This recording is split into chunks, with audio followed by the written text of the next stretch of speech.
I'm going to teach you the nutrition system and supplements that my runner used to take her 5K time from an 18:25 to a 17:33, her 1600 meter from a 4:56 to a 4:49, and her 800 meter from a 2:14 to a 2:10 midway through the season without changing her training regimen or anything else that she was doing except the nutrition system. We're going to start with the nutrition system and then we will talk about the supplements after. So here's the nutrition system. I'm going to break down everything that Chloe did to get the results that she got. First of all, we got her on a meal plan. So I'm going to show you how many calories she was eating, how many protein, fats, carbs she was eating.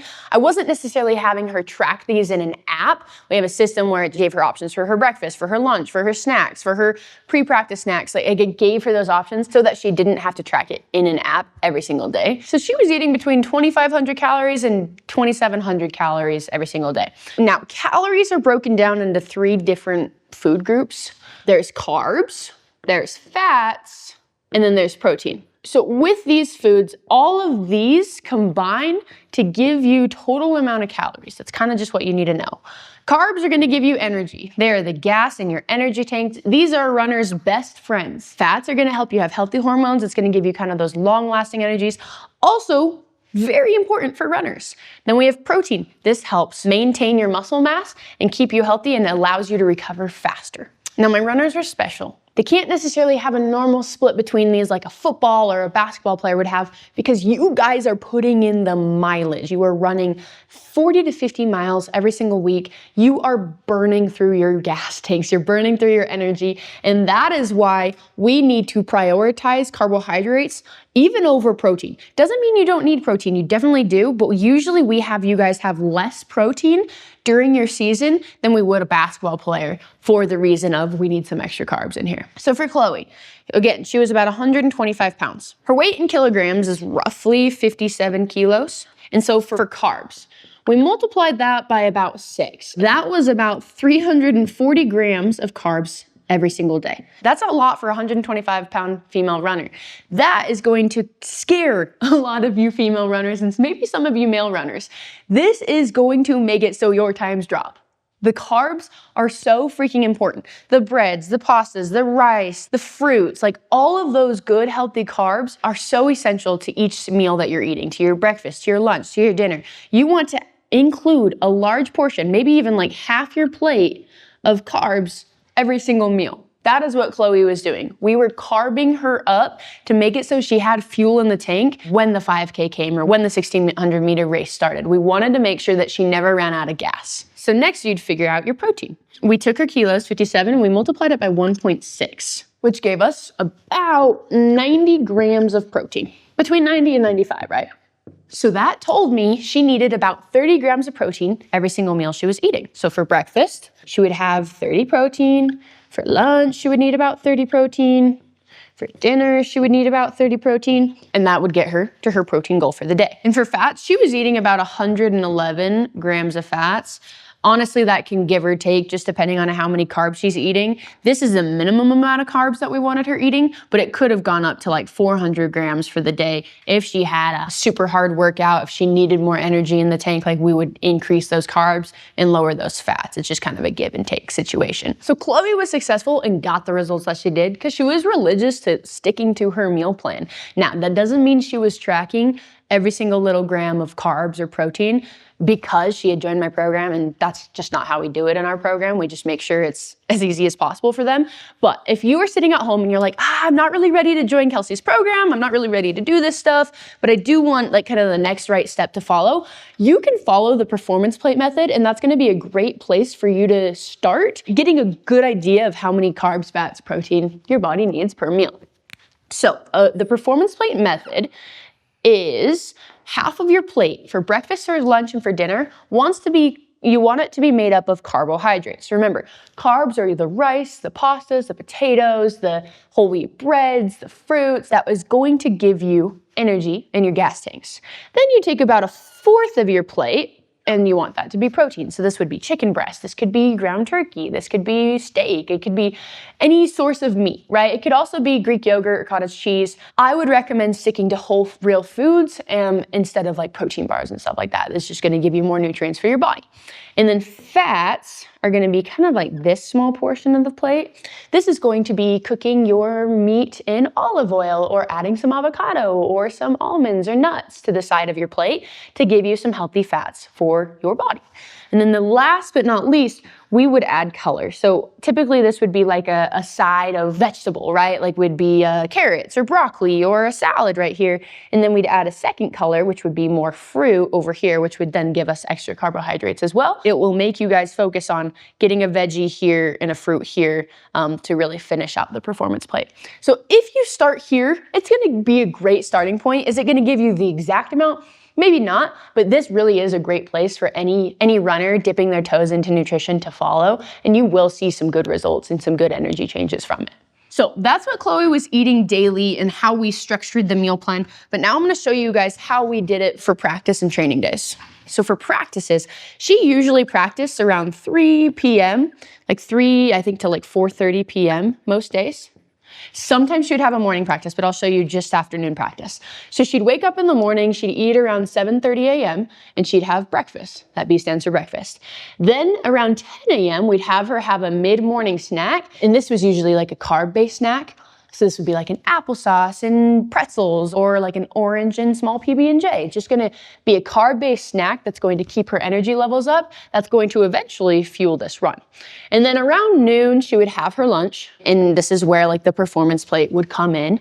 You focusing on the carbs, the fats, the protein, and the colors. And then about an hour and a half before her practice, she would have another high carb snack. That's where another applesauce would come in, or a granola bar, or something that she was willing to eat and that was easy to pack and keep in her bag every single day to reach in, grab, and to be fueled for this practice. After practice, she usually would have like a quick small protein snack. Like she loved to do like an Oikos yogurt to help her get the protein in, to get some extra carbs in too, because she would put some granola in it and some berries as well. So she would usually eat that like right after practice. It's actually funny because her teammates, she started doing that and she was crushing it that season. And her teammates took notice like that she would bring Greek yogurt every day and eat it after practice. And then after a few weeks of her crushing it and hitting all those PRs, she saw like some younger teammates also start bringing yogurt and granola, and like they're like, oh, that must be the trick, right? Like she's doing this. And so they were just mimicking everything she was doing, which was pretty funny. It was pretty awesome. So she would do that right after practice. And then obviously she would go home.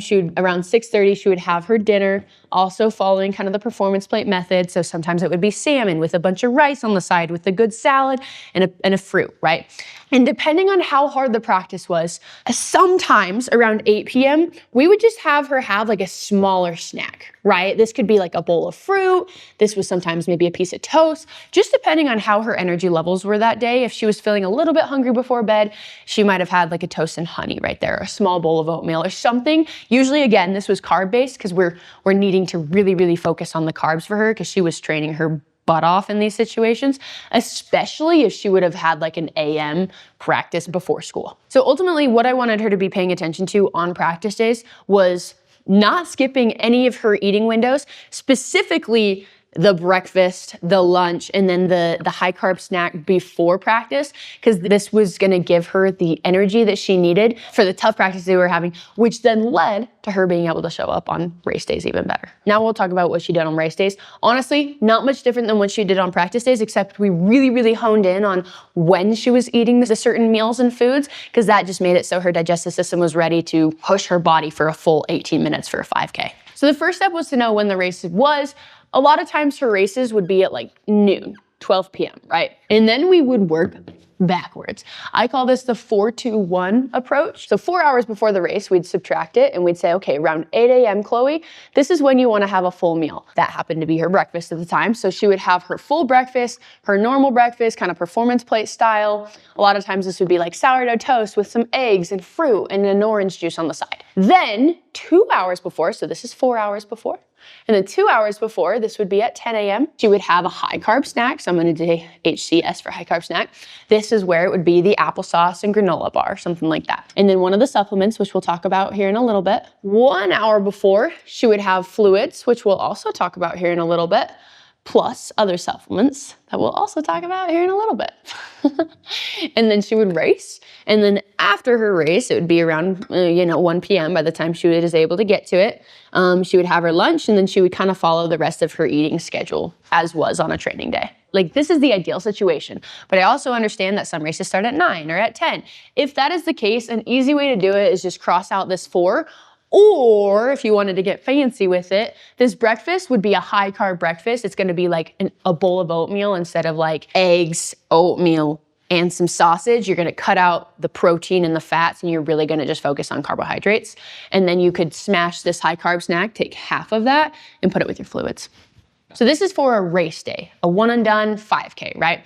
But if you are focused on a meet where you were running multiple events in the day, she was sometimes running the 8, the 4, and the 16, she was having to do it a little different, and we were following the 1-to-1 rule. So 1-to-1 is for every minute that you have in between your races, that is the amount of carbohydrates that you will want to eat. So if she had 60 minutes in between her race, she's gonna have about 60 grams of carbs.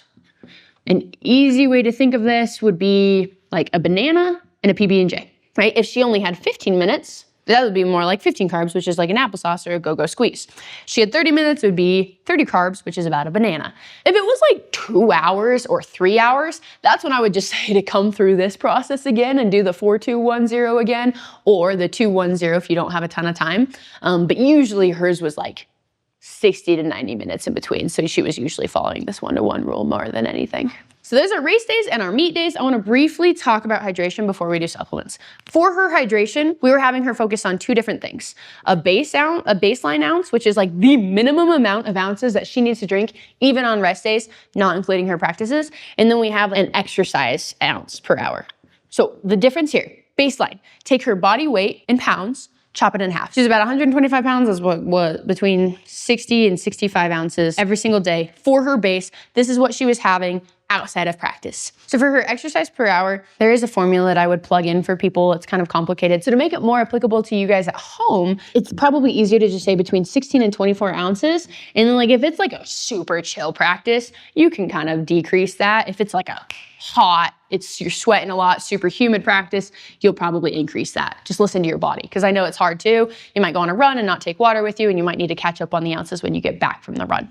So what she would do typically was around 16 ounces though, every single hour of practice or exercise or meets that she would know. On top of this, she was also having to do this per hour. So if she had a 2-hour practice, she would know she would need 32 ounces during that time. And if she didn't get all of that during the practice, she was gonna add it to this baseline ounce. The last thing with hydration is we got pretty specific with her electrolytes. Electrolytes are very important for a lot of runners. Electrolytes keep you from cramping, they keep you hydrated, it allows your body to actually use the water that you're drinking instead of like having it go straight through you. So for her, she was usually doing like a liquid IV for most practice days. Like she would include that there, or this is where in the one of the 4-2-1-0, that's where she would have like a liquid IV. It doesn't have to be a liquid IV. Really, you're looking for about 500 milligrams of sodium in the electrolyte powder. If you sweat more, you might need higher than that, like an element. If you sweat less, you might need lower than that. That's kind of just like the happy medium we always go for in general. So that's kind of the number you guys are looking for. Again, you can go up or down depending on how much you actually sweat. Okay guys, that was her nutrition system. Now we're gonna talk about supplements. So with supplements, we didn't get super fancy. We didn't do a ton. Honestly, the food got her 95% of the way there. So don't think that supplements are gonna take 10 seconds off of your time, because it probably will. But for runners, seconds matter. An extra second off of your time matters, or even an extra 0.5 seconds matters. Like that's a PR, that could win or lose a race. We had her taking beetroot juice. I have a full video on supplements where I'll break this down and what beetroot juice does and the dosage and everything. And we can put the link to that video in the description if you want to go dive into that and learn the dosages. But for her, she was doing beetroot juice. She was taking this 2 to 3 hours before her race. She wasn't doing this for practices, just on race days. She was doing a beetroot juice with 400 milligrams of nitrate in it. Again, go to the supplements video. We break this down a lot more in depth, and you can kind of learn where you can get this, how you can get this, etc. Beetroot juice improved her stamina and her endurance, which was pretty cool. Second was caffeine. We only had her do caffeine if her race or meet was 8 hours before bedtime. If she raced, and this often happens, sometimes she would race at 8 p.m. at night, I would say no caffeine. That's gonna mess up your sleep. You don't wanna do caffeine. But if she raced at noon, that was easy because she usually didn't go to bed till about 9:30 or 10 p.m. Typically, we do 3 to 6 milligrams per kilogram. So remember, she was 57 kilos. We times that by 3. That's going to give us, about 160 to 170 milligrams on the low end that we would have her do. Usually, she would use like Run Gum. And then there was a brand of electrolyte that she liked. It was called Relight. This Relight had electrolytes and caffeine, which made it really easy for the 4-2-1. So the 1 hour out before her race, she was having this Relight, which gave her the electrolytes and part of the caffeine. And then she would do Run Gum about 30 minutes before race time. Beetroot juice, caffeine, and then an everyday supplement that she was doing was omega-3 fatty acids, for the reason being that she wasn't eating fish multiple times a week. Fish, salmon specifically, like fatty fish, it is a big source of omega-3 fatty acids. Omega-3s can help with recovery, it helps with inflammation, it helps them just feel better, it helps her joints feel better. Omega-3s are awesome. So we did have her on those as well. These were race day applicable. This was an everyday supplement. Okay guys, so there you have it. We went over her nutrition system, we went over the hydration, we went over race day, meet day, and supplements. There was a lot to cover. I know it was probably a little bit confusing. There's a lot that goes into this. If you are confused and if you need help, if you want help, we have spots open in our nutrition coaching membership. Come join, we'll get you situated with all of these things so it's super easy for you to just focus on running. Runners are some of my favorite athletes to work with because you guys are some of the most disciplined athletes I know, and because we get measurable results. Like this last week, we had 2 runners. They've only been in the program for 2 weeks. And one of them said I took 60 seconds off my 5K. And another one's I took 37 seconds off my 5K. So it's pretty freaking fun to dial in these things, to dial in the nutrition system and to start seeing all the crazy results. So it didn't even feel hard. So anyway, come join if that's fun for you.